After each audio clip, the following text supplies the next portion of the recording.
Welcome this YouTube channel. So আজকে আমরা আলোচনা করব যে তোমরা যারা চাইছো বিদ্যাসাগর ইউনিভার্সিটি থেকে রিমোট সেন্সিং অ্যান্ড জিআইএস এই ডিপার্টমেন্টে তোমরা মাস্টার ডিগ্রি করবে, তোমাদের সিট সংখ্যা কত রয়েছে এবং তার সঙ্গে তোমাদের এলিজিবল ক্রাইটেরিয়া কী কী চাইছে এই ইউনিভার্সিটি থেকে, এবং তোমাদের হাইয়েস্ট কাট অফ কত উঠেছিল 2023-এর ভর্তির সময় 2023 থেকে 24-এর সেশানে, এবং এর থেকে তোমরা একটা আইডিয়া করতে পারবে যে তোমাদেরকে 2024 সেশানে কত হাইয়েস্ট নম্বর পেতে হবে, যাতে তোমরা এই বছর কনফার্ম তোমরা জানতে পারবে যে তোমরা ফার্স্ট কাউন্সেলিং অথবা সেকেন্ড কাউন্সেলিংয়ে তোমরা চান্স পাবে। তো এটা নিয়ে কিন্তু আজকে আমরা আলোচনা করব। তো এর জন্য আমরা কি করব, আগের বছর অর্থাৎ 2023-এর সেশানে যে আমাদের প্রসপেক্টাসটা সেটা একবার আমরা দেখে নেব। তো এর জন্য আমরা অ্যাডমিশান সেকশানে ক্লিক করব এবং তারপরে আমরা online admission and other PG course, তো এইখানে আমরা ক্লিক করব। দেন আমরা admission to PG other programs, এবং এইখানে কিন্তু আমরা সমস্ত ডিটেলস পেয়ে যাব। তো আগে আমরা কি করব, প্রথমে প্রসপেক্টাসটা ডাউনলোড করে নেব। তো এইটা হচ্ছে আমাদের প্রসপেক্টাস 2023 থেকে 24, তোমাদেরও এই বছর দেবে। সেপ্টেম্বর মাসে তোমাদের পাবলিশড হবে, 1 সেপ্টেম্বর থেকে 15 সেপ্টেম্বর পর্যন্ত তোমাদের কিন্তু ভর্তি প্রক্রিয়া শুরু হবে। তো যখন শুরু হবে তখন আমি তোমাদের সঙ্গে সেটা অবশ্যই আবার আমি শেয়ার করে দেব। তো আজকে আমরা মেনলি যেটা আলোচনা করব সেটা হচ্ছে আমাদের কটা করে তোমাদের সিট রয়েছে এবং এলিজিবল ক্রাইটেরিয়া তোমাদের কী কী চাইছি। তো প্রথমেই বলে রাখি, রিমোট সেন্সিং এবং আমাদের জিআইএস এটা কিন্তু আমাদের সায়েন্স ফ্যাকাল্টির মধ্যে পড়ছে। তোমরা যদি আর্টস ফ্যাকাল্টিতে সার্চ করো তোমরা কিন্তু পাবে না। MSc remote sensing and geographical information systems, এইখানে তোমাদের টোটাল সিট রয়েছে 64টা, মানে 80% প্লাস 20% মিলিয়ে তোমাদের টোটাল সিট হচ্ছে 64টা। 64 জন তোমরা কিন্তু এখানে ভর্তি হতে পারবে, এবং যার মধ্যে থেকে তোমাদের আবার 80-20% রয়েছে। তো 80% মানে হচ্ছে তোমরা যারা এখন বিদ্যাসাগর ইউনিভার্সিটি থেকে পড়ছো, আর 20% মানে তোমরা যারা এখন নন ভিইউ স্টুডেন্ট, মানে তোমরা ধরো এখন কেউ বর্ধমানে পড়ছো, বাঁকুড়াতে পড়ছো বা কল্যাণীতে পড়ছো, তোমরা 20% ক্যাটাগরির মধ্যে পড়ছো। তো আশা করি এই 80-20%টা তোমাদের ক্লিয়ার করতে পারলাম। তো এরপর আসবো আমরা রিমোট সেন্সিং এবং জিআইএস, এইখানে এইটা যেটা আমাদের থাকছে। তো এইখানে আমাদের টোটাল স্টুডেন্ট হচ্ছে তোমাদের জেনারেল ক্যাটাগরি থেকে 80%কে আমাদের মোট 26 জনকে নেওয়া হবে, 25 প্লাস এখানে একজন, টোটাল 26 জন। তার সঙ্গে আমাদের আরও এক্সট্রা রয়েছে 2 জন আমাদের রয়েছে ইডব্লিউএস থেকে, আর আমাদের 10 জন রয়েছে এসসি থেকে, আর এসটি থেকে রয়েছে 3 জন, ওবিসি এ এবং ওবিসি বি টোটাল রয়েছে আমাদের 5 প্লাস 4 টোটাল 9। তো টোটাল কিন্তু আমাদের 51 জনকে নেওয়া হবে 80% ক্যাটাগরি থেকে, টোটাল 51 জন, এবং বাদবাকি যে স্টুডেন্টরা পড়ে রয়েছে সেটা কিন্তু আমাদের নেওয়া হবে 20% ক্যাটাগরি থেকে।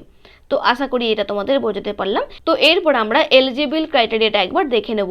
দেখো, যেহেতু 2023 থেকে 24-এর এটা সেশনের নোটিফিকেশান, তো এখানে বলা ছিল যে সমস্ত স্টুডেন্টরা 2022-এ পাস আউট ছিল এবং 2023-এ পাস আউট ছিল তারাই কিন্তু এখানে একমাত্র অ্যাপ্লাইটা করতে পারবে। এই নিয়ম ধরে আমি যদি তোমাদের বলি যে তাহলে 2024-এর সেশনে কারা কারা অ্যাপ্লাই করতে পারবে, তাহলে শুধুমাত্র যারা 2023-এ পাস আউট করেছিল এবং 2024-এ তোমরা যারা এবছর পাস আউট করবে, এই 2 বছর পাস আউট স্টুডেন্টরাই কিন্তু এখানে অ্যাপ্লাই করতে পারবে। তাহলে 2023 আর 2024, 2022-এ পাস আউট স্টুডেন্টরা কিন্তু আর এই বছর অ্যাপ্লাই করতে পারবে না, এখানে কিন্তু অনলি লিখে দেওয়া রাখা রয়েছে। তো সেই ক্ষেত্রে আগে থেকে তোমাদের বলে দিলাম যে তোমরা যারা 2023-এ পাস আউট করেছো এবং তোমরা যারা এই বছর পাস হবে, তোমরাই কিন্তু একমাত্র বিদ্যাসাগর ইউনিভার্সিটিতে অ্যাপ্লাইটা করতে পারবে যে কোনো সাবজেক্টের জন্য। তো এরপর আমরা আসবো eligible criteria for remote sensing. Remote sensing এবং জিওগ্রাফিক্যাল ইনফরমেশন সিস্টেম, তোমাদের যেটা এলিজিবল ক্রাইটেরিয়া সেটা হচ্ছে অনার্স ইন জিওগ্রাফি। সুতরাং জিওগ্রাফিতে তোমাদের যদি অনার্স থাকে তাহলে কিন্তু তোমরা এখানে অ্যাপ্লাইটা করতে পারবে। এবার ধরো তোমাদের অনেকের রয়েছে বিএ অনার্স অথবা তোমাদের অনেকের রয়েছে বিএসসি অনার্স, তো কারা কারা অ্যাপ্লাই করতে পারবে। দেখো, এখানে কিন্তু এইরকমভাবে কোনো উল্লেখ করে দেওয়া নেই যে শুধুমাত্র বিএসসি অনার্সে অ্যাপ্লাই করতে পারবে। তোমার যদি বিএ জিওগ্রাফি অনার্স থাকে তাহলেও কিন্তু তুমি এখানে এমএসসি রিমোট সেন্সিংয়ের জন্য অ্যাপ্লাইটা করতে পারবে। তো সেই ক্ষেত্রে এখানে কিন্তু সবার জন্য ইকুয়াল অপরচুনিটি দিয়েছে। তো এরপরে আসছি আমরা অ্যাডমিশন প্রসেস তোমাদের কি করে নেওয়া হবে। দেখো, তো এইখানে তোমাদের যেটা নোটিশে বলে রাখা রয়েছে, দ্যাট ইজ তোমাদের যেটা অনার্সের পার্সেন্টেজ এবং অনার্সের সিজিপিএ এই নাম্বার ধরেই কিন্তু তোমাদের অ্যাডমিশনটা হবে। এবার ধরো যদি কোনো ক্ষেত্রে টাই হয়ে যায়, মানে ইকুয়াল যদি তোমাদের অনার্সের নাম্বারটা হয়ে যায়, তখন কিন্তু তোমাদের দেখা হবে এইচএসের নাম্বার। সো এইচএসে যার যত স্কোর বেশি থাকবে তার কিন্তু আমাদের যে সিরিয়াল নম্বর বা নাম্বারটা কিন্তু তার তত আগে থাকবে। এরপর আমরা দেখে নেব যে আমাদের ফি স্ট্রাকচার কত করে লাগছে। তো এখানে অনেক সাবজেক্টেই তোমাদের ফি স্ট্রাকচার দিয়ে রাখা রয়েছে। যেহেতু আজকে আমি শুধুমাত্র রিমোট সেন্সিংয়ের কথা বলছি, সেক্ষেত্রে আমি শুধুমাত্র এই সাবজেক্টারই ফিজই বলছি। দেখো, রিমোট সেন্সিংয়ে তোমরা যারা পড়বে, তোমাদের প্রথম সেমিস্টারে যে টাকাটা লাগছে সেটা হচ্ছে 10,395 টাকা, এবং তোমরা যখন ভর্তি হবে আমাদের অক্টোবর মাসে তোমাদেরকে কিন্তু এই ফিজটা দিয়েই কিন্তু তোমাদের ভর্তিটা হতে হবে। এবং যখন তোমরা সেকেন্ড সেমিস্টারে উঠবে তখন তোমাদের 9,675 টাকা দিতে হচ্ছে। তো টোটাল এটা আমাদের ফার্স্ট ইয়ারের ফিস। এরপরে আসছে আমাদের সেকেন্ড ইয়ারে। তো সেকেন্ড ইয়ারেও আবার তোমাদের সেম 10,230 টাকা এবং তারপরে 9,775 টাকা। তো এই টোটালটা হচ্ছে আমাদের 2 বছরের ফিস, এবং এর সঙ্গে আমাদের হোস্টেলও রয়েছে।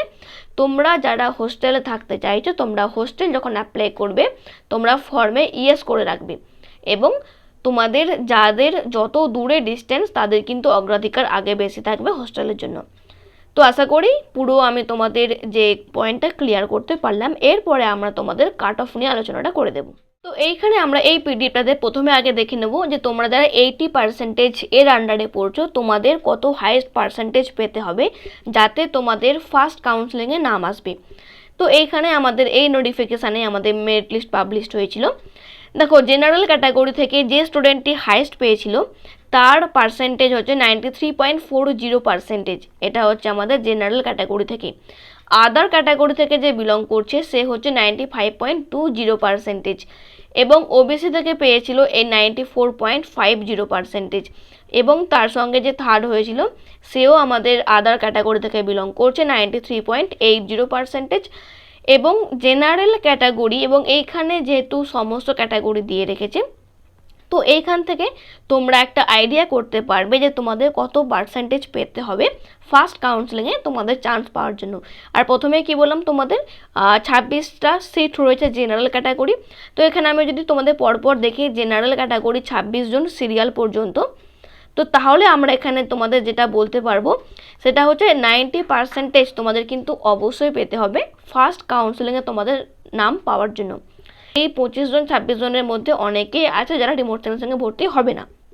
তো তখন কী হবে, তাদের সিটটা নেক্সট আমাদের যে স্টুডেন্টগুলো থাকবে পরবর্তীকালে তাদের কিন্তু এখানে নামটা শো করবে।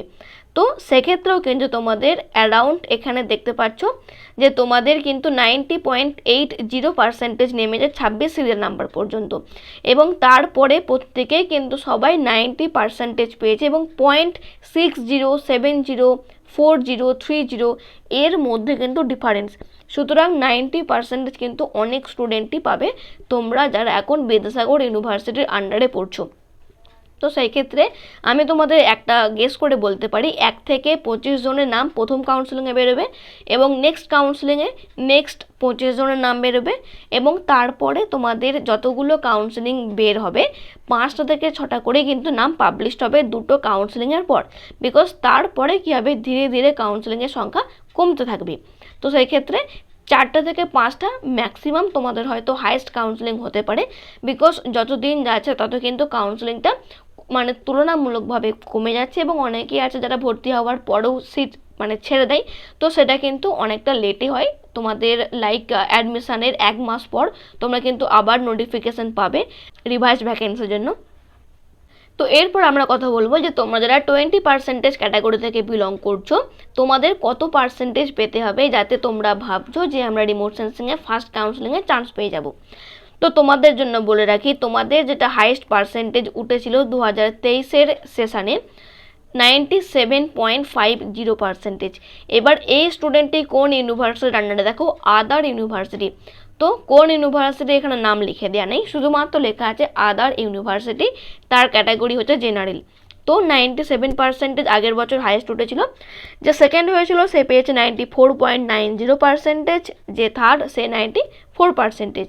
তো এরপর দেখো তোমাদের যেহেতু 20% ক্যাটাগরি থেকে সিট সংখ্যা খুব একটা বেশি নেই, তো এখান থেকে আমি তোমাদের বলতে পারি প্রথম যে 10 জন রয়েছে তাদের কিন্তু আগে নামটা আসবে। তো তার আইডিয়া করে আমি যে তোমাদের বলি যে অ্যাপ্রক্সিমেট তোমাকে কিন্তু তোমার পার্সেন্টেজটা মিনিমাম 91% অবশ্যই রাখতে হবে যদি তোমরা চাও ফার্স্ট কাউন্সেলিংয়ে চান্স পাওয়ার জন্য। 91%, বিকজ 90% কিন্তু প্রচুর ছেলে মেয়ে পেয়েছে।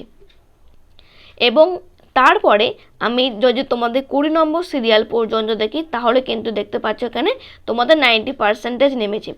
এবং তারপরে 1 থেকে 30 জন আমি যদি দেখি তো তাহলেও কিন্তু তোমাদের 89.20% নেমেছে। তো এত দূর কিন্তু তোমাদের কাউন্সেলিং এই বছর মনে হয় না যাবে বলে। তো এর থেকে তোমরা বুঝতে পারলে যে তোমাদের কত পার্সেন্টেজ নাম্বার পেতে হবে ফার্স্ট, সেকেন্ড, থার্ড, ফোর্থ কাউন্সেলিংয়ে নাম্বার পাওয়ার জন্য। তো আশা করি বুঝতে পারলে সমস্ত কিছু। যদি তোমাদের কাছে কোনো জিজ্ঞাসা থাকে বা যদি কোনো তোমাদের কাছে কোয়েশ্চেন থাকে তো তোমরা অবশ্যই সেটা আমাকে কমেন্ট সেকশনে কমেন্ট করে দেবে। Thank you.